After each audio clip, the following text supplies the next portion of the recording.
స్తోత్రం. పరిశుద్ధుడా, ప్రేమ కలిగిన తండ్రి, నీ కొందనాల స్తోత్రమునైనా ఈ రాత్రికాల సమయంలో ఇంతవరకు పాటల ద్వారా మీ నామానికి మహిమ తెచ్చుకున్నందుకే నీకు స్తోత్రం చెల్లిస్తున్నాం.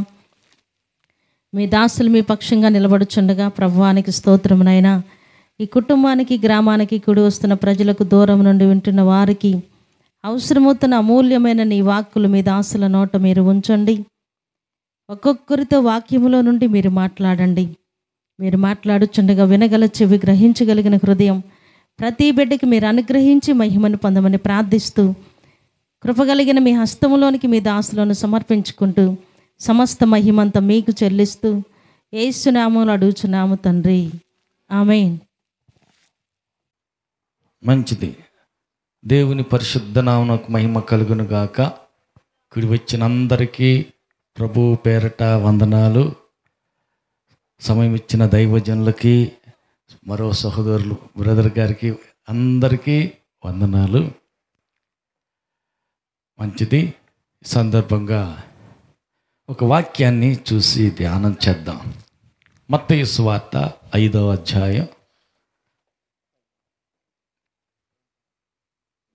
మత్తయి సువార్త 5వ అధ్యాయం 23వ వచనం నుండి కొన్ని మాటలు చదువుకుందాం.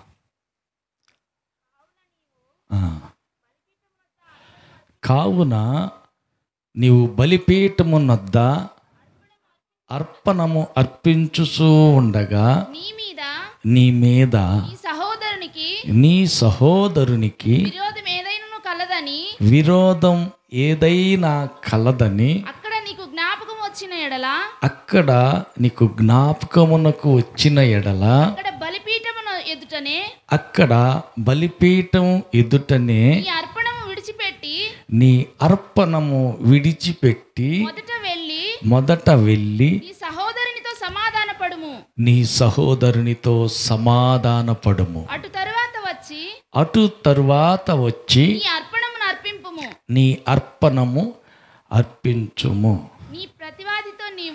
నీ ప్రతివాదితో నీవు త్రోవలో ఉండగానే త్వరగా వానితో సమాధానపడుము. లేని ఎడల ఒకవేళ నీ ప్రతివాది హల్లెలూయా నిన్ను న్యాయాధిపతికి అప్పగించును, కడపట్టి కాసు చెల్లించు వరకు నువ్వు బయటికి రావు, నువ్వు అక్కడే ఉంటావు. చాలు. ప్రియులను గమనించండి. చదవబడిన మాటని కొంచెం ధ్యానించుదాం. ఇక్కడ అర్పణము అర్పించే వ్యక్తి ఎవరు అంటే, ప్రభుని నమ్ముకున్న వ్యక్తే అర్పణం అర్పించటానికి బలిపీఠం దగ్గరికి వెళ్తారు. దేవుని నమ్మిన వ్యక్తే, ప్రార్థనకు వెళ్ళే వ్యక్తే బలిపీఠం దగ్గరికి వెళ్ళి బలి అర్పణ అంటే మన భాషలో చెప్పుకోవటానికి కానుక అనండి, సంద కానుక యాస్తానికి బలిపీఠం దగ్గరికి వెళ్ళాం. అక్కడ ఒక సంగతి గుర్తొచ్చింది. ఏంటి? ఏమనంటే, నాకేం కోపం లేదు కానీ మా పక్కింటి ఆమెకి నా మీద కోపం ఉన్నది అని ఆ సంగతి నీకు అక్కడ గుర్తొచ్చింది. ఈ మాట అర్థం ఏంటంటే, గుర్తొస్తే కానుక ఎయ్యగాకు, ఆ కానుకని బలిపీఠం పక్కనే పెట్టు. బలిపీఠం ఆ కానుక పెట్టెలో, సందా పెట్టెలో ఆ కానుకను ఎయ్యి, మాకు దాని పక్కన పెట్టు. వేయకూడదా? అర్హత నీకు లేదు. దేవుడు అంగీకరించడా? స్వీకరించడా? లేదు. పరలోక ఖాతాలోకి నువ్వు వేసే కానుక చేరదు. మరి ఏం చేయాలంట? మొదట కానుక కాదు నువ్వు చెల్లించాల్సింది. కానుక చెల్లించేదానికంటే ముందు నువ్వు చేయాల్సిన పని ఏంటంటే, మొదట ఆ పక్కింటాంతోటి సమాధానపడు. అప్పుడు వచ్చి కానుక ఆ పెట్టెలో వేస్తే అప్పుడు దేవుడు అంగీకరిస్తాడు. ఆమేన్. పరలోకపు అకౌంట్లో, నీ పరలోకపు ఖాతాలోకి నీ డబ్బులు అక్కడికి చేరిపోతాయి. ఆమేన్. అందాక సమాధాన పడని కానుక స్వీకరించడా? దేవుడు అంగీకరించడా? అర్పణం అర్పించటానికి తగిన దానిని కాదా? అర్పణం నేను సందా వేయటానికి యోగ్యుడును కానా? అవును, కాదు. ఎందుకని దేవుడు స్వీకరించటం? ఎందుకు స్వీకరించడు? సమాధానం లేదు కదా. మొదట సమాధానం, తర్వాత కానుక. అదేంటి? నేనేమన్నా తప్పు చేశానా? పాపం నేనేమన్నా చేశానా? నేనేం తప్పు చేయలేదే. పక్కింటామా నా మీద కోపం పెట్టుకుంది, నాకేం కర్మ? నేను పోయి ఆమెని సారీ క్షమించు అని సమాధాన పడాల్సిన అవసరం నాకేం వచ్చా? నా మీద విరోధం ఆమె పెట్టుకుంది, ఆయన నా మీద కోపం పెట్టుకున్నాడు. మరి నేనెందుకు తగ్గించుకుని వెళ్ళి సారీ క్షమించు అని నేనెందుకు సమాధాన పడాలా? చాలామందికి విధానం, ఆలోచన తీరు, పద్ధతి అలాగుంటుంది. తప్పు నేను చేశాను అనుకో, నేనే పోయి సారీ అక్క అంట. ఆమె మీద నేనేం కోపం పెట్టుకోవాలా? విరోధం నాకేమీ లేదు, నేనెందుకు వెళ్ళాలా? ఆమె దగ్గరికి వెళ్ళి నేను తగ్గించుకుని సారీ నన్ను క్షమించు అని నేనెందుకు అంట అనాలా? ఏ కానుక అంగీకరించబడదు. అయ్యో అదేంది? ప్రియమన్న దేవుని బిడ్డలారా, వాస్తవానికి ఆలోచించండి. యేసు ప్రభు పాపం ఏమైనా చేశాడా? ఆలోచించండి. విరోధమైన ఆలోచన పెట్టుకుని 30 వెండి నాణ్యాలకు ఆయన్ని అప్పగించటానికి మనస్సులో చేదు పెట్టుకొని, హృదయంలో వేరే ఆలోచన పెట్టుకొని, వేరే ఉద్దేశం పెట్టుకొని అందరితో పంక్తిలో కూర్చున్న వ్యక్తి ఎవరు అమ్మ? ఎవరు? ఇస్కరియోతు యోధ. ఆయన మనసులో వేరే ఆలోచన ఉంది. నలుగురితో కూర్చున్నాడు, కావాలని కలిసి ప్రభు బల్ల భోజనంలో కూర్చున్నాడు. కానీ అతని మనసులో ఏముంది? యేసు ప్రభు మీద వేరే ఆలోచన ఉంది. 30 వెండి నాణ్యాలకి ఎన్ని అమ్మేస్తానని బేరం కుదుర్చుకున్నాడు, డబ్బు చేతికి పట్టుకున్నాడు, అంత రెడీగానే ఉంది. మనస్సులో విరోధం పెట్టుకుంది. యేసు ప్రభువా లేకపోతే ఇస్కరియోతు యోధానా? మరి సారీ చెప్పాల్సింది ఎవరంట? హృదయంలో కోపం పెట్టుకుంది, యేసు ప్రభు మీద వేరే విషం లోపల దాచుకుంది యోధా కదా. అతను కదా వచ్చి యేసు ప్రభు నీ మీద బల్లలో చెయ్యి వేయబోతున్నాను, ప్రభు రాత్రి భోజనంలో నేను పాలు పంపులు పొందబోతున్నాను కాబట్టి సారీ, నా మనసులో నేను పాపం, నీ మీద ద్వేషం, కోపం పెట్టుకున్నా, సారీ క్షమించు అని యోధా అడగాల, యేసు ప్రభు అడగాల? అమ్మ చెప్పండి, ఎవరు అడగాలి? యోధా అడగాలి. కానీ యోధా అడిగాడా? అడగల. కానీ యోధాని యేసు ప్రభువే సారీ చెప్పటమే కాదు, నడుముకు తువ్వాలు కట్టుకొని పాత్రలో నీళ్లు పోసి పాదాలు కడుగుతూ ఒక్కొక్కరి పాదాలు కడుగుతూ యోధా ఇస్కరియోతు పాదాలు కూడా కడిగాడా లేదా? కడిగాడా లేడా? మరి మనకు మాదిరి ఎవరు? యేసు ప్రభువే కదా. హల్లెలూయా. నేనే మార్గము సత్యము జీవం అని చెప్పిన ఆయన మార్గంలో మనం నడవాలి. కాబట్టి విరోధము, కక్ష, క్రోధము, కోపము, విషయం లోపల దాచుకున్న ఇస్కరియోతు యోధా కాళ్ళు కడిగి యేసు ప్రభు తువాలతో తుడిచాడు. ఆయన బిడ్డలం కదా మనం, అవునా? కాబట్టి మనం కూడా ఆ దారిలోనే, ఆ మార్గంలోనే వెళ్ళాలి కదా. ఆయన చేసే చెప్పాడు. ఏమని? ఇదిగో కానుక సమర్పించటానికి వెళ్ళారా, కానుక వేయకండి, అర్పణం అర్పించమాకండి, ఆ అర్పణ నేను అంగీకరించను. మొదట వెళ్ళి సమాధాన పడండి. నీ మీద నీ సహోదరునికి విరోధం ఏదైనా కలదని అక్కడ గుర్తొస్తే కానుక వేయవద్దు, అర్పణము అర్పించవద్దు, పక్కన పెట్టండి. మొదట ఆ వ్యక్తితో వెళ్ళి సమాధానపడి తర్వాత వచ్చి కానుక అర్పిస్తే నేను అప్పుడు అంగీకరిస్తాను అంటున్నాడు. హల్లెలూయా. హల్లెలూయా. ప్రియులారా, సహజంగా లోకరీతిగా జరిగేది ఏంటంటే, నేనేమైనా తప్పు మాట్లాడితే సారీ అన్నా క్షమించు అని అడగటం నాకు న్యాయం. నేనేం తప్పు మాట్లాడలేదు కదా, నేనేం మనసులో కోపం పెట్టుకోలేదు కదా, నేనెందుకు ఆ వ్యక్తి దగ్గరికి అన్న సారీ క్షమించు, అక్క సారీ నన్ను క్షమించు అని నేనెందుకు అడుగుతా? నేను అట్ట అడగను. హృదయాన్ని కఠినపరుచుకుంటూ చాలామంది భక్తిలో ముందుకు సాగుతున్నారు. లేదు ప్రియులారా, ఈ రాత్రి ఆలోచించవలసిన రాత్రి. ఈ రాత్రి వెనక్కి తిరిగి ఒకసారి ఆత్మీయ జీవితాన్ని మనకు మనమే పరీక్షించుకోవలసినటువంటి రాత్రి. భక్తి జీవితంలో అడుగడుగు ఆలోచించి అడుగు ముందుకేయాలి. ఇది ఆత్మీయ యాత్ర. మనం పరలోకానికి వెళ్ళే మార్గంలో ఉన్నాం. ఇది ఇరుకైన మార్గం. మన ఇష్టం చెల్లదు, ఆయన ఇష్టమే చెల్లుతుంది. మన ఉద్దేశం నెరవేరదు, ఆయన ఉద్దేశమే నెరవేరుతుంది. ఆయన ఆలోచన ప్రకారమే అడుగేయాలి.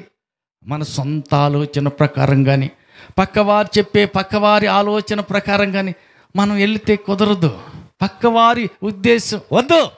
ఒక ప్రవక్తకు దేవుడు చెప్పాడు, అక్కడికి వెళ్ళు, చెప్పమన్న మాట చెప్పు, తినవద్దో తాగొద్దో, నేరుగా వెనక్కి రా అన్నాడు. దేవుడు చెప్పిన మాట విన్నాడు, కరెక్టే. వెళ్ళమన్న చోటకి వెళ్ళాడు, చెప్పమన్న మాట చెప్పేశాడు, అయిపోయింది. వెనక్కి తిరుగుతున్న నెలకి ఇంకొక అతను వచ్చాడు, బ్రదర్ ఒక్క మాట ఆగండి, నీకు లాగా నేను కూడా ప్రవక్తనే, దేవుడు నాతో చెప్పాడు, మా ఇంటికి వచ్చి భోజనం చేసి తర్వాత నువ్వు వెళ్ళమని దేవుడు చెప్పాడు. ఈయనేం చేయాలి? బ్రదరు, నేను ప్రవక్తని, దేవుడు నాకు ఏదైతే చెప్పాడో ముక్కుసూటికి నేను అది చేసుకుంటూ ముందుకెళ్ళాలి, అంతే. పక్కవారితోటి చెప్పిన దానితో నాకెందుకు? నాతో చెప్పదలసింది ఏదో తిరిగి ఆయన ఏదైనా మాట మార్చాడు అనుకో, నాతోటి చెబుతాడు. నీతో చెప్పిన దాని ప్రకారం నేను ఎందుకు చేస్తానని తిరస్కరించాలి. ఆగు, అట్టయితే ఉండు, ప్రవక్త అంటున్నావు, దేవుడు చెప్పాడు అంటున్నావు, కనుక్కుంటానుండు అని. ప్రభువా తినొద్దన్నావు, చెప్పమన్న మాట చెప్పి వెనక్కి రమ్మన్నావు, మరి ఈ ప్రవక్తతో నువ్వేందో చెప్పావంట, నిజమేనా, అవునా కాదా అని దేవుని దగ్గర విచారించాలా. ఆ విచారణ అనేది చేయకోకుండా నీతో చెప్పాడా, సరేలట్టయితే నాతోటి ఏం తినమన్నాడు, తినొద్దని చెప్పాడు, ఏమీ ముట్టొద్దు అన్నాడు, తినొద్దు తాగొద్దని నాకు చెప్పాడు, ఒకవేళ నీకు తినమని చెప్పాడేమో, సరే అట్టయితే తింటాలే అన్నాడు. వెళ్ళి తిన్నాడు, తిరిగి ప్రయాణంలో దారిలోనే చచ్చిపోయాడు. అవునా? కాబట్టి ప్రియులరా, పక్కవారి సలహా వద్దు, పక్కవారి ఉద్దేశం మనం నెరవేర్చకూడదు. పరలోకంలో ఉన్న తండ్రి చిత్తం ప్రకారమే చేయాలి. ఏంటి పరలోకంలో ఉన్న తండ్రి చిత్తం? నీవు తప్పు చేయకపోయినా సరే, నీ మీద విరోధి, నీ మీద పక్కనున్న సహోదరుడు విరోధం ఏదైనా మనసులో పెట్టుకున్నాడని కానీ గుర్తు వస్తే ఏం చేయాలంట? తగ్గించుకుందాం. హల్లెలూయా. కాళ్ళ మట్టుకు తగ్గించుకున్నాడు. పట్టించి 30 వెండి నాణేలకు అమ్మి సిలువ వేసి చంపటానికి అంతా సిద్ధం చేస్తున్న ఇస్కరియోతు యోధ, శత్రువైనటువంటి యోధ కాళ్ళు కడిగాడే, తువ్వాలతో తుడిచాడే.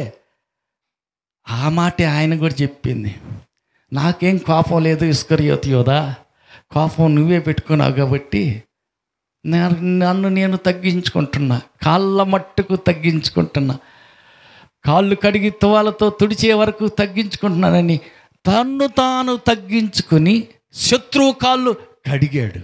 ఆయన తిరిగి మనతో చెప్తున్న మాట ఏంటంటే, నీ మీద ఎవరికైనా విరోధం ఉన్నట్టు గుర్తు వస్తే మొదట వెళ్ళి సమాధానపడు.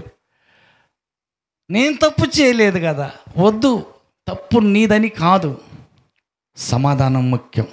హల్లెలూయా. చాలామందికి ఏంటంటే, దేవునికి నాకు మంచి సంబంధం ఉంది, పర్వాలేదు, ఈ మనిషి పలికితే ఎంత, పలక్కపోతే ఎంత, ఆమె మా ఇంటికి వస్తే ఎంత, రాకపోతే ఎంత, సమాధానం పడను అంటే పడను. లేదు ప్రియులరా, నీ మీద విరోధం పెట్టుకున్న వ్యక్తి చెడిపోయిన వాళ్ళే కావచ్చు, సెండాలుడే కావచ్చు, పాడైన వ్యక్తే కావచ్చు, పూర్తిగా దేవునికి విరోధంగా శత్రువుగా ఉన్న వ్యక్తే కావచ్చు, పర్వాలేదు. మనం పరలోకం వెళ్ళాలి కదా, మన అర్పణ అంగీకరించబడాలి కదా, మన కానుక పరలోక ఖాతాలో రాయబడాలి కదా. దేవుని దృష్టిలోనికి చేరాలి కనుక తగ్గించుకుందాం, మనకు మనమే తగ్గించుకుందాం. భక్తి చేస్తున్నాడు, ప్రార్థనకి వెళ్తున్నాడు. దేవుని నమ్ముకున్న వ్యక్తి కళ చూపించాడు దేవుడు, కళ నెరవేరుతూ ఉంది. హల్లెలూయా. చాలా కాలం అయిపోయింది, ఇల్లు విడిచి వెళ్ళిపోయాడు. 20 సంవత్సరాలు అయిపోయింది. 20 సంవత్సరాలు అతను అన్నతో సమాధాన పడలా. సారీ అన్నా, క్షమించు అని సమాధాన పడలా. 20 సంవత్సరాలు సాగిపోయింది. దేవుడు పిలిచి చెప్పాడు, నీ అన్న దగ్గరికి వెళ్ళు, సమాధాన పడు, అతనితో కలిసి నువ్వు అక్కడే ఉండు అని దేవుడు చెప్పాడు. వెళ్ళాల్సిందే నా ప్రభువా. కత్తులు నూరుతున్నాడు, సంపేత్తానికి సిద్ధమయ్యాడని తెలిసింది. అందుకే పారిపోయి వచ్చాను, మామగారి ఇంటికాడ ఉన్నాను, పెళ్లి చేసుకున్నాను, పిల్లలు కన్నాను, అంత అయిపోయింది. 20 ఏళ్ళు గడిచింది, సమాధాన పడకుండా. మళ్ళీ తిరిగి ఆ మొహం ఎట చూడాలా, చంపేస్తాడేమో. హల్లెలూయా. లేదు, 20 ఏళ్ళు గడిచినా పర్వాలేదు, సమాధానపడి మళ్ళీ కలిసే ఉండు. సారీ చెప్పి మళ్ళీ ఎనికి రమ్మన్నాడమ్మా? లేదు. సారీ చెప్పావంటే, సమాధాన పడ్డావంటే కలిసి ఉండటమే కానీ సారీ క్షమించలే అని చెప్పి మళ్ళీ నీ దారి నువ్వు వెళ్ళిపోవటమా? కాదు, అది కాదు. ఉండటానికే చెప్పాడు. సరే ప్రభు అన్నాడు. సగం దూరం వెళ్ళిపోయాడు. గుర్తొచ్చింది, అన్న కత్తులు నూరుతున్నాడని తెలిసింది, చంపేస్తాడేమో అని భయపడ్డాడు. 2 గుంపులుగా చీలికలు చేసి తనకున్నటువంటి 12 మంది సంతానం, పిల్లల్ని, భార్యల్ని, అందరినీ, మందలన్నిటినీ 2 గుంపులుగా తిరిగి పంపించేశాడు. ఒంటరిగా మిగిలిపోయాడు. అర్ధరాత్రి దేవుని సన్నిధిలో ఏకాకిగా ఒంటరి అయి కన్నీరు గార్చి బ్రతిలాడుతున్నాడు. దేవా, నన్ను క్షమించు, నా అన్నని క్షమించు, నన్ను క్షమించు, నా అన్నని నేను కూడా క్షమిస్తున్నా. కోపం ఉంచుకున్నాడని, కత్తులు నూరుతున్నాడు, చంపేస్తాడని తెలిసింది కనుక అతనికి కోపం ఉందేమో, అతన్ని కూడా క్షమించు అని సమాధానం కోసం ప్రార్థన చేస్తున్నాడు. రాత్రంతా యేసయ్య కాళ్ళు పట్టుకొని బ్రతిలాడి ప్రార్థన చేస్తూనే ఉన్నాడు. ప్రభు ప్రత్యక్షమయ్యాడు. హల్లెలూయా. గట్టిగా కాళ్ళు పట్టుకున్నాడు, బ్రతిలాడుతున్నాడు, కన్నీరు కారుతున్నాడు, బ్రతిలాడుతున్నాడు. హోషేయ గ్రంథం 12:3 మనం చదువుతాం. కన్నీరు కారుస్తూ బ్రతులాడుకున్నాడు అని. కన్నీరు కార్చి బ్రతులాడుతూ ఎప్పటిదాకా సాగింది? పెనుగులాట. దాదాపు తెల్లవారుజాము దాకా పెనుగులాడుతూనే ఉన్నాడు. కనికరించలా, క్షమించలా. ఆఖరికి ఎప్పుడు క్షమించాడు? కన్నీరు కార్చి బ్రతిలాడుతుంటే ఆఖరిగా, ఇంతకి నీ పేరేంటి? హల్లెలూయా. ఎందుకు దేవునికి తెలియదా? తెలుసు. అయినప్పటికీ నన్ను ఆశీర్వదిస్తే గాన నిన్ను విడిచిపెడతా, ఆశీర్వదించకుండా వదిలిపెట్టను గట్టి పట్టుబట్టాడు. బ్రతిలాడుతున్నాడు, కాలు తొంటి ఎరగగొట్టాడు, అయినా సరే విడిచిపెట్టలా. కన్నీరు కారుస్తూనే ఉన్నారు, కదలనీయకుండా దేవుణ్ణి ఆపేశాడు. అంటే యాకోబు కన్నీటికి అంత బలం ఉంది. ఒక మనిషిని ఇడిపించుకుని వెళ్ళలేనంత బలహీనుడా దేవుడు? కాదు. కానీ అతని కన్నీటికి అంత బలం ఉంది. పక్కలకు చెప్పండి. కదలకుండా దేవుణ్ణి నిలబట్టగలిగిన గొప్ప శక్తి నీ కన్నీటికి ఉందని పక్కలకు చెప్పండి. పక్కన తట్టి చెప్పండి. నీ కన్నీటి బలం ఎంత అంటే, కదలకుండా నీ పక్కన నీ ఎదురుగా దేవుణ్ణి నిలబెట్టగల బలం నీ కన్నీటికి ఉన్నది. ఏడదావుకి ఎందుకు? పనికి వెళ్తున్నావు లేక ఊరికి వెళ్తున్నావు. పిల్ల బయటకు వచ్చింది, ఎక్కడికమ్మా? పెళ్ళికి వెళ్ళి వస్తా కానీ నువ్వు బడికి పో. ఆహా, నేను వస్తా. కింద పడి దొల్లాడుతుంది, డ్రెస్ వేసుకుంది, స్కూల్కి వెళ్తానికి రెడీ అయింది, నేను వస్తా. హల్లెలూయా. ఏడిస్తే వదిలిపెట్టి పెళ్ళికి పోగలమా? పిల్లలు ఏడుతుంటే చూస్తూ ఏమని ముందుకు సాగాలేమో కదా, ఆగిపోతాం. మరి దేవుడు అంతకంటే జాలి కలిగిన వాడు.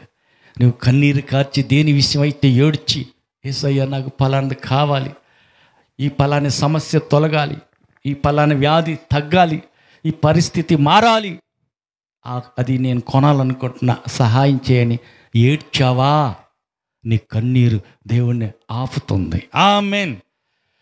తెల్లవారుతుంది, నన్ను పోనీ అంటే పోనీయను, ఆశీర్వదిస్తేనే కానీ అప్పుడే విడిచిపెడతా, అందాక వదలను అన్నాడు. చివరికి నీ పేరేంటి అన్నాడు. ఆశీర్వదిస్తాలే కానీ ముందు నీ పేరేంటి అన్నాడు. నా పేరు యాకోబు అన్నాడు. అంటే మోసగాడుని, నేను మోసం చేసి వచ్చాను కదా అన్న, నేను మోసం చేశా, తండ్రిని మోసం చేశా, నా పేరు మోసగాడు. ఒప్పుకున్నావు కదా? అవును ఒప్పుకున్నాను, మోసం చేసి వచ్చా, సారీ అని క్షమాపణ అడిగిన తర్వాత అప్పుడు క్షమించినటువంటి దేవుడు వెంటనే నీ పేరు ఇక మీదట ఇశ్రాయేలు కానీ యాకోబు ఇంకా అనబడదు. ఆమేన్. అవును ప్రియులారా, కన్నీరు గార్చి మన తప్పు ఒప్పుకుంటే, దేవునితో మనం గాన సమాధాన పడితే మనుషులను కూడా మనకు మిత్రులుగా చేస్తాడంట. ఒకని ప్రవర్తన దేవునికి ఎప్పుడైతే అనుకూలంగా మారుతుందో, దేవునితో ఎప్పుడైతే మనకు సమాధానం కలుగుతుందో, ఆటోమేటిక్గా మన శత్రువులు కూడా దేవుడు మనకి మిత్రులుగా ఆయనే మార్చేస్తాడు. జరిగిందా లేదా? అవును జరిగింది. క్షమించాను, నీ పేరు ఇక యాకోబు కాదు ఇశ్రాయేలు అన్నాడు. ఆశీర్వదించు అంటున్నాడు. ఇంకేం ఆశీర్వాదం? 12 మంది పిల్లలాయ, 4 భార్యలాయ, ఇంకా గొర్రె మేకల మందలు ఇంత ఆశీర్వదించి నాకు ఇంకా ఈయనేంటి ఆశీర్వదిస్తేనే అంటున్నాడు. ఏంటి ఇంకేం ఆశీర్వాదం కావాలంట? అసలు ఆశీర్వాదం ఏంటంటే అన్నతోటి సమాధానం కావాలి. చంపుతాడేమో కోపంతో, ఇంకా లోపల ఉడికిపోతున్నాడేమో, సమాధానం కావాలి. అది అసలైన ఆశీర్వాదం, సమాధానం. హల్లెలూయా. పక్కలతో చెప్పండి, నీ సమాధానం నది వలె మీ ఇంట్లో పారుతుందా? పక్కన కదిలేయండి, కొంచెం చెక్కండి ఉండి. హల్లెలూయా. వాళ్ళు చేతులు కడుక్కునే వచ్చారు, స్నానం చేసి వచ్చారు, ఏమీ లేదు, చెయ్యి పట్టుకోండి. మీ ఇంటిలో సమాధానం నది వలె పారుతుందా? మీ ఇంట్లో సమాధానం, మీ వీధిలో ఈ చివరి నుంచి ఆ చివరికి సమాధానం ప్రవహిస్తానే ఉందా? అంటే మీ ఇంట్లో పలకన వాళ్ళు ఎవరు లేరు, అంతా సమాధానమే. నీ బజార్లో నీతో మాట్లాడిన వాళ్ళని ఒక్కరైనా లేరు, అందరూ నీతో సమాధానమే. ఆమేన్. ఎవరితో మనం విరోధంగా ఉండకూడదు. దేవుని పిల్లలం, హల్లెలూయా, దేవుని బిడ్డలం. కాబట్టి మొదట దేవుడిచ్చు సమాధానం మన హృదయంలో ఉండి, దేవునితోటి మనకు సంబంధం సరిగా కనెక్షన్ కలిసి ఉంటే, రెండవది ప్లస్ మైనస్ 2 వైర్లు ఉంటాయి. ఈ 2 వైర్లు కరెక్ట్గా ఉందంటే ఈ లైట్లన్నీ వెలుగుతాయి, మైకు మోగుతుంది, ఈ ఫ్యాను తిరుగుతుంది. ఈ 2 వైర్ల ఒక్క వైరు కట్ అయిందా, నువ్వు ఎంత కొట్టుకో, ఎంత దిప్పు, ఫ్యాను తిరగదు, లైట్ వెలగదు, మైకు మోగదు. ఎందుకంటే ఒకటి దిగింది. హల్లెలూయా, హల్లెలూయా. అసలు ఆశీర్వాదం ఏంటంటే నన్ను ఆశీర్వదించయ్యా అంటున్నాడు. ఇంకేం ఆశీర్వాదం? 2 భార్యలు చేసుకునే, 2 ఉపపత్తులు ఉండారాయా, 12 మంది సంతానం కలిగా, గొర్రెలు మేకలు మందలు, ఇంత ఆశీర్వాదం వస్తాయి. ఇదంత ఆశీర్వాదం కదా? కాదు. శరీరక ఆశీర్వాదం ఏంది? తాగుబోతావు నా ఇంట్లో చూడు, వెళ్ళి కేజీలు బంగారం ఉంది, ఎకరాల పొలాలు ఉన్నాయి, అదెంత ఆశీర్వాదమా? అది కాదు అసలు ఆశీర్వాదం. ఇప్పుడు పోతాను, ఏడ్చుకెళ్తారా, మోసుకెళ్తారా, కట్టకెళ్తారా? ఏదీ లేదు, అంతా వదిలిపెట్టి పోవటమే. సమాధానం కావాలా? పరలోకానికి వెళ్ళాలి. మనం చచ్చిపోయాడు, కళ్ళు మొయ్యాలి, యేసయ్య వాడిలో పరలోకంలో కళ్ళు తెరవాలి. ఆమేన్. సమాధానంగా ఉండాలి, దారులన్నీ క్లియర్గా ఉండాలి, మనుషులతోనూ దేవునితోనూ సమాధానంగా ఉండాలి. ఎవరు మనకు విరోధులు వద్దు. చాలామంది ఏంటంటే, నేను నోరు జారి కాబట్టి తప్పు నాదే కనుక బ్రదర్ క్షమించు, సిస్టర్ సారీ అంటారు. మనం ఏం తప్పు చేయకుండా వాళ్ళు ఎందుకు కోపం పెట్టుకుంటే నేను ఎందుకు పోవాలా, వాళ్ళని సారీ క్షమించు అని నేను ఎందుకు అడగాల అని చాలామంది బిగించుకొని ఉంటారు. లేదు, చివరి కాసు చెల్లించేంత వరకు చెరసాలలోనే ఉండాలంట. అదేంది? దేవుని నమ్మాను కదా, ప్రార్థనకి వెళ్తున్నాను, అంతా బాగానే ఉంది. వాళ్ళు ఎవరు నా మీద విరోధం పెట్టుకుంటే, నా మీద ఏదో వాళ్ళు కోపం పెట్టుకుంటే నేను ఎందుకు వెళ్ళాలా, సారీ అని నేను ఎందుకు చెప్పాలా, వాళ్ళతోటి నేను ఎందుకు సమాధాన పడాలా? నీ అర్పణం దేవుడు అంగీకరించాలన్నా, చనిపోయిన మరుసటి క్షణం పరలోకంలో నువ్వు కళ్ళు తెరవాలన్నా, పరలోకానికి నీకు సంబంధం, సహవాసం, సఖ్యత, ఐక్యత సరిగా ఉండాలంటే మనుషులతోనూ దేవునితోనూ సాధ్యమైనంత వరకు సమస్త జనులతో మనం సమాధానంగానే ఉండాలి. హల్లెలూయా. ఎందుకంటే మనం పరలోకం పోపుతున్న వాళ్ళం, పరలోక వాసులం. హల్లెలూయా. కాబట్టి ప్రియులరా, పరలోకి వెళ్ళబోతున్న మనం ఎవరితో అసమాధానంగా ఉండకూడదు. హల్లెలూయా. మన కనెక్షన్లు సరిగా ఉండేటట్టు చూసుకోవాలా. సమాధానం సరిగా లేకపోతే అటు మనుషులతోనైనా దేవునితోటైనా సమాధానం తెగిపోయిందంటే మనం పరలోకం వెళ్ళాలనుకున్నాం, ఆ ఉద్దేశంతో ఆత్మయాత్ర ఆరంభించాం, కానీ ముగింపుకి పరలోకం పోలేదనుకో, చేసిన భక్తి అంతా వ్యర్థమైపోద్ది కదా. అందుకని మనం చాలా జాగ్రత్తగా ఉండాలి. ఎప్పటికప్పుడు అంత జాగ్రత్తగా కంట్రోల్ చేసుకొని అన్ని విధాలుగా అన్నీ సరి చూసుకుంటూ ముందుకు సాగాలి.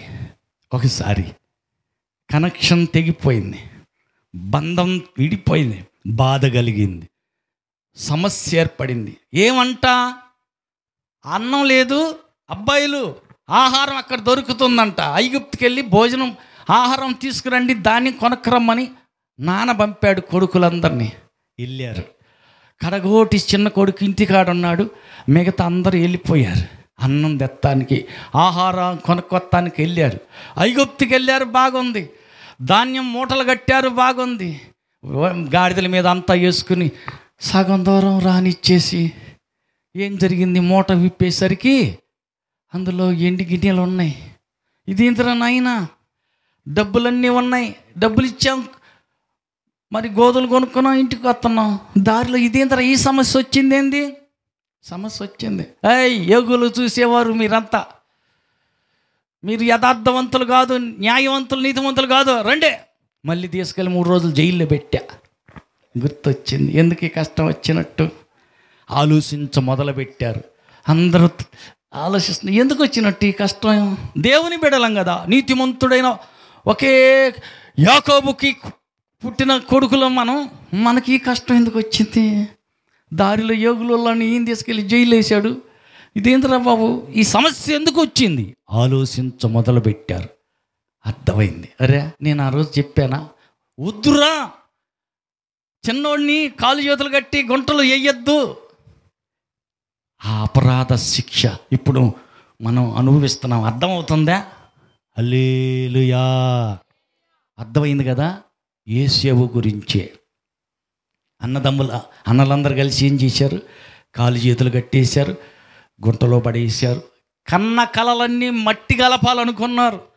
పెత్తనం చేస్తాడంట, నిలబడతాడంట, అందరం మేము సాగిల పడాలంట. ఏంది ఆయన ముఖం? ఏడ్చాడులే. ఈ కలలన్నీ మట్టి కలుపుదాం అనుకున్నారు. ఎందుకంటే మంచి దర్శనం, పరలోక దర్శనం చూసి చెప్పినందుకే కోపం వచ్చింది, అందుకే ద్వేషించారు. సొంత అన్నలే ద్వేషించి కాలు చేతులు కట్టేసి గుంటలో వేసి గుంటలో నుంచి తీసి బానిసగా బ్రతకరా అని అమ్మేశారు. వెళ్ళిపోయాడు.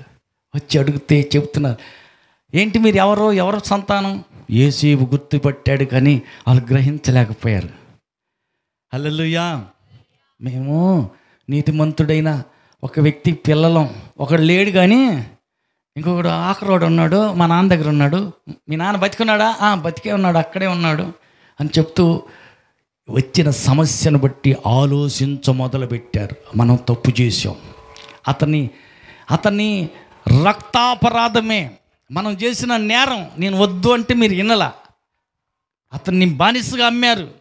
అంగీ తీసి రక్తంలో ముంచి తీసుకెళ్ళి నాన్నకి అబద్ధం చెప్పి మీరు చేసిన తప్పుకు శిక్ష అనుభవిస్తున్నావురా, తమ్ముళ్ళారా వద్దురా అన్నాను, విన్నాను మీరు అని వాళ్ళే చెప్పుకుంటున్నారు, వాళ్ళే బాధపడుతున్నారు. ప్రియులరా, ఎప్పుడైతే తప్పిదం గుర్తొచ్చిందో, నేను పలానా తప్పు చేశాను కాబట్టి ఆ పొరపాటుకు శిక్ష ఇప్పుడు అనుభవిస్తున్నానని మనం కూడా కొన్నిసార్లు మన జీవితాలు ఎదురవుతాయి. ఆత్మీయులం కదా, ప్రభుని నమ్మాం కదా, ప్రార్థనకి వెళ్తున్నాం కదా, భక్తిగా బ్రతికి నాకెందుకు ఈ శ్రమ, నాకెందుకు ఈ రాగం, నాకెందుకు ఈ బాధ, ఈ కష్టం నాకెందుకు వచ్చినట్టు ఆలోచించాలా. యేసేపు అన్నలు ఆలోచించారు. అర్థం చేసుకున్నాను. మనం అతనికి వేదన పెట్టాం, బతిలాడుకున్నాడు, అన్నలారా వదిలిపెట్టమని వేదన పడ్డాడు. అతను వేదన కళ్ళారు చూసాంరా, అయినా మనం విడిచిపెట్టల, కఠినంగా కట్టేసి అమ్మేశాం. దాని రక్తాపరాధం, ఆ నేరం, అపరాధం, దాని శిక్షా ఫలితం మనం అనిపిస్తున్నామని అర్థం చేసుకున్నారు, ఏడ్చారు, తర్వాత పశ్చాత్తాపడ్డారు. హల్లెలూయా. కథ ముగిసింది. అందరూ కలిసి నేరుగా వెళ్ళిపోయిన తర్వాత, అన్నలారా అమ్మేశారన్నారే, సచ్చాడన్నారే, ఆ తమ్ముడిని యోసేపు నేనే. హల్లెలూయా, హల్లెలూయా. అమ్మో, అమ్మేశాం, నేరం చేశాం, చంపేస్తాడేమో, అధికారం అతని చేతిలో ఉంది కాబట్టి చంపేస్తారేమో అని భయపడ్డారు, అదిరిపోయారు, బాధపడ్డారు, సిగ్గుతో తల వంచారు. అందరూ సాగిలపడి నమస్కరించాడు. ఆమేన్. నిలబడ్డ యోసేపు కన్నీళ్లు తుడుచుకుంటున్నాడు. హల్లెలూయా. ఎందుకు? 17 ఏళ్ల వయసులో కలగన్నాడు. ఆ కల తెచ్చి అన్నలకు చెప్పారు. హల్లెలూయా. ఆకాశ సూర్య చంద్ర నక్షత్రాలన్నీ నాకు సాగిలిపడ్డాయి. రెండో కళ, 11 మోపులన్నీ నా మోపు నిలబడిందంట, మీ 11 మోపులన్నీ నాకు సాగిలపడ్డాయి. ఆ మోపులకు ఇప్పుడు గుర్తు వస్తుంది. హల్లెలూయా. నెరవేరినాయా? 2 కళలు నెరవేరి. సూర్య చంద్ర నక్షత్రాలు, సూర్యుడు చంద్రుడు అంటే అమ్మా నాన్న. హల్లెలూయా. అందరూ సాగిలపడి నమస్కరిస్తున్నారు, అందరూ మొక్కుతున్నారు. అప్పటి కళ 13 ఏళ్ళు పట్టింది కళ నెరవేరటానికి. హల్లెలూయా. దేవుడు నీకు మాట ఇచ్చాడా? దేవుడు నీకు వాగ్దానం చేశాడా? అది 13 ఏళ్ళు కావచ్చు, 25 ఏళ్ళే కావచ్చు. 25 ఏళ్ళకే అబ్రహాముకి ఇచ్చిన వాగ్దానం నెరవేరింది. ఇస్సాకు పుట్టాడు. యోసేపు చూసిన కళ 13 ఏళ్ళు గడిచిన తర్వాత అతను నిలబడి అతని కళ నెరవేర్పు కళ్ళారా చూశాడు, ఏడ్చాడు, ఒక్కొక్కరిని వాటేసుకొని కన్నీరు కార్చారు. అన్నలారా, నేను మీ తమ్ముడు యోసేపునని ఎప్పుడైతే చెప్పాడు, అందరూ సాగిలపడి ఏడ్చారు, పశ్చాత్తాపడ్డారు. ఒకళ్ళొక్కరు ఒక్కొక్కళ్ళ మెడ మీద పడి వాటేసుకుని బోరు బోరుని ఏడ్చారు. సమాధానం కలిగింది. ఆమేన్. అలాగనే అంత అయిపోయింది. దేవుని ఆశీర్వాదం తీసుకున్నాడు. సమాధానం కలుగు చేశాను, దారి క్లియర్ చేశాను, ఇక ఎల్లో యాకోబు అంటే యాకోబు నేరుగా వచ్చాడు. వచ్చి 7 మార్లు సాగిలపడ్డాడు. లేచి అన్న రాగానే, అన్న దగ్గరికి రాగానే అన్నం చూసి అన్నా తమ్ముడా అని ఇద్దరు ఒకళ్ళ మీద ఒకళ్ళు పడి గట్టిగా వాటేసుకొని ఇద్దరు ఏడ్చాడు. సమాధానం కలిగిందా లేదా? సమాధానం కలిగింది. 20 సంవత్సరాలు గడిచినప్పటికీ సమాధానం తప్పకుండా సమాధానం పడాలి. ఆ తర్వాతనే ఆశీర్వాదాన్ని మనం చూస్తాం. కాబట్టి ప్రియులారా, అర్పణ అర్పిస్తుండగా ఏదైనా గుర్తొచ్చిందా? ఎవరి మీద అయినా విరోధం నీకు లేకపోవచ్చు, ఆ వ్యక్తికి నీ మీద కోపమైన ఉన్నట్టు గుర్తు వస్తే, మనం కడపటి కాసు చెల్లించే వరకు శరలోనికి, శ్రమలోనికి, వ్యాధిలోనికి, కష్టంలోనికి, దుఃఖంలోనికి నెట్టి వేయబడక ముందే సమాధాన పడితే మంచిది. ఆమేన్. త్వరగా రోగం నుంచి విడుదలైద్ది, త్వరగా సమస్య నుంచి బయటపడతాం, త్వరగా నీకు వచ్చిన కష్టంలోంచి తేలిగా సునాయాసంగా బయటకు వచ్చేస్తాం. హల్లెలూయా.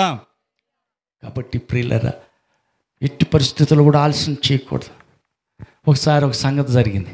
ఏమైందంటే, పక్కింటి ఆయన, ఆ ఇంటి ఆయన, ఈ ఇంటి ఆయన అరుచుకున్నారు, తిట్టుకున్నారు, చండాలు మాట్లాడుకున్నారు. మళ్ళీ ఇద్దరు ప్రార్థన పోయేవాళ్ళే. చాలా కాలం గడిచిపోయింది. ఒకరోజు ఇలాగ వాక్యం వింటున్నాడు ఆ బ్రదరు. వింటూ వింటూ గుర్తొచ్చింది. ఏమని? అవును, తప్పు చేసింది నేనే కదా. ఈయన చెప్పే వాక్యం ఇక్కడ చదువుతున్న లేఖనాన్ని బట్టి చూస్తే మనకే కోపం లేకపోయినా, వాళ్ళకి కోపం ఉన్నా, వాళ్ళకు విరోధం ఏదైనా పెట్టుకున్నా మనమే సారీ చెప్పాలంటున్నారే. మరి నేనే నోరు జారాను, కోపపడి భయంకరమైన బూతులు తిట్టాను కదా, మరి ఎట్ట చెయ్యాలా? ఆ వ్యక్తిని నేను తప్పకుండా సమాధాన పడాలా, సారీ చెప్పాలి కదా. అక్కడ ఆయన ఎన్నో సంవత్సరాలు అయింది, అమెరికా పోయి కొడుకు ఉద్యోగం అని వాళ్ళందరూ అక్కడే సెటిల్ అయిపోయారు. వచ్చే బాపత ఏం కనపట్ల, మా పక్కింటి ఆయనే, కానీ అమెరికాలో స్థిరపడ్డాడు. ఎట్ట చేయాలా? ఏ పరిస్థితికైనా సరే సారీ చెప్పి సమాధాన పడితే, సావక ముందే క్షమాపణ కోరుకుని మేము సమాధాన పడితే, ఎప్పుడు చచ్చిన పర్లోకానికి వెళ్ళిపోతా. నా ధన్యత భాగ్యం పరలోకంలో ప్రభుతో గడిపే యుగ యుగాలు ఆనందరాజ్యంలో ఉండే ఆ భాగ్యం ఎందుకు పోగొట్టుకోవాలా? వద్దు, సాధిస్తానని పట్టుబట్టాడు. అటు ఇటు పోరాడాడు, ప్రయత్నం చేశాడు. ఎట్టకేలకు వాళ్ళ ఫోన్ నంబర్కి రాబట్టాడు. ఫోన్ నంబర్ తీసుకొని, బ్రదర్ నేను ఫలానా మీ ఇంటి పక్కన ఉంటేనే ఫలానా అన్ని గుర్తులు చెప్పి, అవును బ్రదర్ బాగున్నారా? బాగానే ఉన్నాను, కానీ సారీ బ్రదర్ నన్ను క్షమించాలి. ఆ రోజున పొరపాటున ఆవేశం వచ్చింది, ఆ ఉగ్రం మీద కోపం మీద అనరాని మాటలన్నీ అన్నా. సారీ బ్రదర్ దయచేసి క్షమించు. దేవుడు నాతో వాక్యం ద్వారా మాట్లాడాడు. విరోధం ఏది మనం ఉంచుకోకూడదని. మనకి ఎవరైనా విరోధం పెట్టుకుంటే, మన మీద ఎవరైనా ద్వేషం కోపం పెట్టుకున్న పరిస్థితి గుర్తొస్తే సమాధాన పడితే మంచిది. సమాధానం లేకపోతే పరలోకం వెళ్ళకపోగా భూమి మీద ఉండగానే శరాలోనికి కడపట్టి కాసు చెల్లించే వరకు శ్రమలోనికి శరసాలలోనికి అప్పగించబడటం అంటే ఏదో రోగానికో ఏదో కష్టానికో ఏదో కన్నీటికో ఏదో బంధించి పెట్టేసింది. బయటికి పోనీట్లా, అభివృద్ధి కానిట్లా, వర్ధిల్లవలసిన స్థితిలో నువ్వు వర్ధిల్లట్లా, నువ్వు ఎదగవలసిన రీతిలో నీకు రావలసిన ప్రమోషన్ రావట్లా, ఎక్కడో అతుక్కుపోయినట్టు అక్కడే ఆగిపోయింది. దేవుడు ఆశించినట్టు నువ్వు విస్తరించట్లా, వర్ధిల్లట్లా, అభివృద్ధి చెందాలి. ఆయన అనేక ఆశలు పెట్టుకున్నాడు. ఆయన ఆశలన్నీ ఆగిపోతున్నాయి. కేవలం చిన్న సమాధాన పడితే చాలు. ఆ మాట గుర్తొచ్చి ఆ బ్రదర్ని సారీ చెప్పి క్షమాపణ అడిగితే అతను కూడా ఏడ్చాడు. ఫోన్లోనే ఇద్దరు కన్నీరు గార్చి ఏడ్చుకున్నారు. బ్రదర్ నేను కూడా ఎక్కడైనా బాధ పెట్టుంటే నిన్ను క్షమించు. లేదు బ్రదర్ నేనే నోరు జారాను, తప్పు నాదే బ్రదర్, దయచేసి ప్లీజ్ నన్ను క్షమించని ఈయన అడిగాడు. ఫోన్లో ఆయన అడిగాడు. ఇంకా అక్కడ మొదలైంది. 12 సంవత్సరాలు ఆగిన ప్రమోషన్ మరుసటి రోజే స్టార్ట్ అయింది. హల్లెలూయా. విచిత్రంగా ఉంది. ఆయన ఆశ్చర్యపోతున్నాడు, ఇదేంటరా నాయన. వాస్తవానికి ఆయన 12 ఏళ్ల క్రితం రావాల్సిన ప్రమోషన్ ఆగిపోయింది కదా. సమాధానం ఎప్పుడైతే పక్క వ్యక్తితో సమాధానం జరిగిందో వెంటనే మరుసటి రోజే ప్రమోషన్ వచ్చేసింది. ప్రమోషన్ మీద నీ ఉద్యోగం ఫలానా చోటకి మార్చారు, వెళ్ళమని ప్రమోషన్ ట్రాన్స్ఫర్ ఒకసారి జరిగిపోయినాయి. ఆమేన్. కాబట్టి ప్రియమైన దేవుని బిడ్డలారా, మనం పరలోక యాత్రలో ఉన్న ప్రయాణికులం, బాటసారులు, ఈ పరలోక ఇరుకైన మార్గంలో నడుస్తున్న వాళ్ళం. నరకానికి పోయే వాళ్ళ సంగతి మీకు తెలిసిందే, ఇంక చెప్పేదే ఉంది. అది విశాల మార్గం, వాళ్ళ ఇష్టం, వాళ్ళకి ఇష్టం వచ్చిన దారిలో వాళ్ళకి ఏది మంచిది అనిపిస్తే, వాళ్ళకి ఏది అనుకూలంగా ఉంటే ఆ దారిని పోతారు. వాళ్ళతోటి మనం పోటీ పడకూడదు. మనం పరలోక సంబంధులం, పరలోక పౌరులం. పరలోకంలో మనం ఎవరు అంట? వారసులం. మన పరలోకంలో మన తండ్రి ఉన్నాడు, మన పెద్దన్న యేసు ప్రభు ఉన్నాడు. ఆ తర్వాత మనం అందరం ఆయన బిడ్డలం. ఒకరోజు నేడు కళ్ళు మూస్తాం, వెంటనే పరలోకంలో కళ్ళు తీరుతాం. యుగ యుగాలు పరలోకంలో ఆనంద రాజ్యంలో ఒకే తండ్రి పిల్లలం. ఆనాడు ఏదేను తోటలో ఆదాము ఆ తోట మీద ఒకరు, ఈ తోట మీద ఒకరు కూర్చుని తండ్రి అయిన దేవునితో సహవాసం ఎలా చేశారు, రేపు పరలోకంలో మనకు కూడా అదే సన్నివేశం పునరావృతం కాబోతుంది. దేవుని ఒడిలో కూర్చొని ఏడుస్తాం. కూతురా ఏడవ మాకు కాదు ప్రభా, ఎన్ని నిందలు వచ్చినాయి. అవును, నా నిమిత్తం ఇన్ని నిందలు, ఇన్ని కష్టం, ఇన్ని బాధలైనా పడ్డావు, కానీ నోరు జారలా, చెయ్యి జారలా, బురద అంటించుకోకుండా నీతిగా కరెక్ట్గా నిలబడ్డావు. కాబట్టి నా బిడ్డ నీకు ఇచ్చే బహుమానం చూడు అని ఆ బహుమానం ఇస్తుంటే మనం ఆనంద బాష్పాలు, హల్లెలూయా, ఆ సంతోషపు అరుపులు, కేకలు, ఉల్లాసంతో ఎగిరి గంతులేస్తాం. మనం ఏడ్చే ప్రతి కన్నీటి బొట్టు ఒడిలో కూర్చోబెట్టుకుని మనకు ప్రతి బాష్ప బిందువు ఆయన తుడిచేస్తా ఉంటాడు. ఏడవ మాకు కూతురా, నా కొరకు ఇన్ని భరించావు, ఇన్ని సహించావు, ఎంత ఓర్చుకున్నావు, కాబట్టి గొప్ప బహుమానం నేను నీకు ఇస్తున్నానని. హల్లెలూయా. ఆ బహుమానం నీకు అప్పగిస్తుంటే కోట్ల కొలది పరిశుద్ధుల మధ్యలో, కోటాను కోట్ల దేవదూతల మధ్యలో దేవుడు నిన్ను కన్నీరు తుడిచి గొప్ప బహుమానం నీ చేతికి అప్పగిస్తుంటే ఆ ఆనందానికి అవధులే ఉండవు. ఆ సంగతి ఆలోచించి యేసన్న గారు పాట కూడా రాశారు కదా, ఏమవుదునో నేను ఏమైపోతానో. హల్లెలూయా. అలాగే పరలోకం వెళ్దాం, పాతాళం కాకూడదు. మన ప్రయాణం ముగింపు పరలోకం కావాలి. పరలోకం వెళ్ళేదాకా సాతాను తప్ప మనకెవరు శత్రువు ఉండకూడదు. ఆమేన్. అందరితో సమాధాన పడదాం.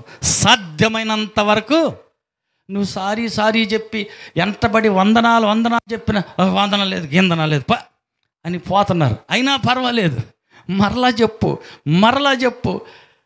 ఇంతకీ సమాధానానికి కలిసి రాటలా వదిలేసేయి. హల్లెలూయా. సమాధానం పడటానికి వెళ్ళి సారీ చెప్పావు కాబట్టి పిలాతులాగా చేతులు కడుక్కున్నట్టే. ఈ దోషం, ఈ నేరం నా మీద, నా పిల్లల మీద ఉండకుండుగా కానీ నువ్వు చేతులు కడిగేసుకున్నావు అంతే. వాళ్ళు క్షమించకపోతే వాళ్ళ కర్మ, వదిలేసాయి. హల్లెలూయా. నీ బాధ్యతను చెప్పేసి చేతులు కడుక్కో. చచ్చిపోయి వీరి వెంట పరలోకం చేరదాం. ఆమేన్. అక్కడికి చేరేదాకా, మన తండ్రి ఒడిలో చేరేదాకా, యుగ యుగాలు ఆనంద రాజ్యంలో అక్కడ గడిపేదాకా మనది ఇది పొరుగురు. ఎవరు? తక్కిలపాడు పొరుగురు కాదు నేను అంటుంది. ఈ భూలోకమే ఇది పొరుగురు. మన సొంత ఊరు ఏడుంది? పరలోకం. మన తండ్రి ఎక్కడున్నాడు? పరలోకంలో. మన అన్న ఎక్కడున్నాడు? ఆయన ఎనికిడితే ఆయన చెల్లెళ్ళు, ఆయన తమ్ముళ్ళమే మన అందరం. అక్కడ మన సొంత గూటికి చేరేదాకా మన భక్తిని భద్రం చేసుకుందాం. అలాంటి కృప యేసు కలిగిన ఆ క్షమించే గుణం, పట్టించబోయే తన శత్రువైన యోధా కాళ్ళు గడిగినటువంటి అంతటి గొప్ప క్షమాహృదయం దేవుడు మనందరికీ కలుగజేసి పరలోకం చేరేదాకా భక్తిలో స్థిరపరిచి కాపాడుదురుగాక. ఆమేన్. అందరికి వందనాలు. ప్రియమైన సహోదరి సహోదరులరా, నీ అర్పణ అర్పించేటప్పుడు సమాధానం లేకపోతే అర్పణకు విలువ ఉండదు. విలువ లేని అర్పణ అర్పిస్తే అది మృతము. మృతము అంటే మరణమే అన్నగారు తెలియపరిచారు. అర్పణ అర్పించేటప్పుడు సమాధానం ఉండాలి. ఎవరి హృదయంలో అయితే సమాధానం ఉంటుందో వారి కుటుంబంలో ఖచ్చితంగా సమాధానం ఉంటుంది. వారి కుటుంబంలో సమాధానం వస్తే ఖచ్చితంగా వారి కుటుంబము ఆశీర్వాదకరంగా మార్చబడుతుందని చాలా శ్రేష్టమైన మాటలు తెలియపరిచారు అన్నగారు. ప్రేమపూర్వకంగా, హృదయపూర్వకంగా కుటుంబం తరపున, అలాగే స్థానిక సంఘం తరపున ప్రేమ వందనాలు తెలియపరుస్తున్నానన్న. తలలు వంచండి, ప్రార్థన చేసుకుందాం. జీవం గల దేవుడు నీ కొరకు నా కొరకు ఈ లోకానికి వచ్చాడు. ప్రతి ఆశీర్వాదమును మనకు అనుగ్రహించడానికే. ఆ ఆశీర్వాదములో మనము నిత్యము సంతోషంగా ఉండాలి అని ఆయన యొక్క ఉద్దేశం, ఆయన యొక్క ప్రణాళిక. వదకు దేవుడు గొర్రె పిల్లవలే మన పాప భారాన్ని మోసుకొని పోయాడు. కబాలమనే స్థలమునకు వెళ్ళి ఆకాశానికి భూమికి 3 మ్రేకుల మధ్య వేలాడదీయబడ్డాడు. శిలువ మ్రాను మీద వేలాడుతూ స్వరూపాన్ని సౌసన కోల్పోయి పరిశుద్ధ రక్తమును సర్వమును కార్చి మన పాపములను కడిగి మనలను పరిశుద్ధపరచి నీతిమంతులముగా, సహోదరి సహోదరులముగా ఆయన పరిశుద్ధాలయములో చేరి ఆయనను హృదయపూర్వకముగా అర్పణ అర్పించే వారముగా, సమాధానాన్ని పొందుకునే వారముగా, ఆయన యందు భయభక్తి కలిగిన వారముగా నిత్యము నిత్యము నిత్యము కృతజ్ఞతాస్తుతులు చెల్లించే వారముగా పరలోక రాజ్యానికి వారసులముగా మనలను తీర్చాడు. పరిశుద్ధుడైన తండ్రి నీకు వందనాలు, స్తుతులు, స్తోత్రములయ్యా. నమ్మదగిన దేవుడవు, ఆశీర్వాదమునకు కర్తవు నీవే. నీకు వందనాలు, స్తుతులు, స్తోత్రములు అయ్యా.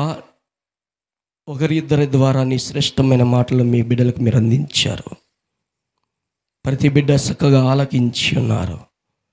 ఎత్తబడిన వాక్యము హృదయంలో నీరు కట్టి ఫలింపచేయండి. ఎవరు నీ యందు తొలగిపోకుండా నీ సన్నిధిలో, నీ పాద సన్నిధిలో వర్ధిల్లేవారిగా, ఆశీర్వాదాన్ని పొందుకునేవారిగా, నిత్యము భయభక్తి కలిగిన వారిగా పరశ్లోక పరిశుద్ధ పట్టణమును అయా అనుభవించేవారిగా, ఆ పట్టణంలో నిత్యము నీతో సదాకాలం ఉండేవారిగా ప్రతి బిడ్డను దీవించి ఆశీర్వదించండి. కూడికని ఏర్పాటు చేసుకుని కుటుంబాన్ని వర్ధిల్ల చేయండి. నీ దయగల హస్తాల కింద భద్రపరచమని చేరి వచ్చిన ప్రతి బిడ్డను ఎత్తిపడుతూ నీ చేతులకు అప్పగిస్తూ ఉండగా నీ నామానికి మహిమ తెచ్చుకున్నామని ఆయా దూర ప్రాంతాల నుండి దైవ సేవకులను నడిపించు, దూర ప్రాంతాల నుండి సహోదరులను నడిపించు, స్థానిక సంఘమును నడిపించు, సౌండ్ సిస్టమ్ను అయినా కరెంటును చక్కగా మీరు ఏర్పాటు చేసి అనుగ్రహించారు. అయ్యా ప్రతి బిడ్డను నీ పాద సన్నిధిలోనికి నడిపించినందుకై నీకు వేలాది వందనములు, స్తుతులు, స్తోత్రములు చెల్లించుకుంటూ మా కొరకు ఆ శిలువ మరణం మీద మరణించి సమాధి చేయబడి 3వ నాడు పునరుద్ధానపు శక్తితో తిరిగి లేచిన మా ప్రభును ప్రియకుమారుడైన యేసుక్రీస్తు వారి అతి శ్రేష్టమైన నామమున ప్రార్థన చేసి అడిగి వేడుకొనుచున్నాం పరమ తండ్రి. ఆమేన్, ఆమేన్. మీ అందరికీ హృదయపూర్వక వందనాలు తెలియపరుస్తున్నా. మీ అందరికీ భోజనాలు ఉన్నాయి. ఇప్పుడు దాకా ఆత్మీయ ఆహారం తిన్నారు, ఇప్పుడు శరీరాహారం ఉంది. అందరూ భోంచేసి మీరు సెలవు తీసుకోవాలని ప్రేమతో తెలియపరుస్తున్నాను. మీ అందరికీ మరొకసారి వందనాలు తెలియపరుస్తూ ఉన్నా. ఈ కొడిగా ముగించబడింది.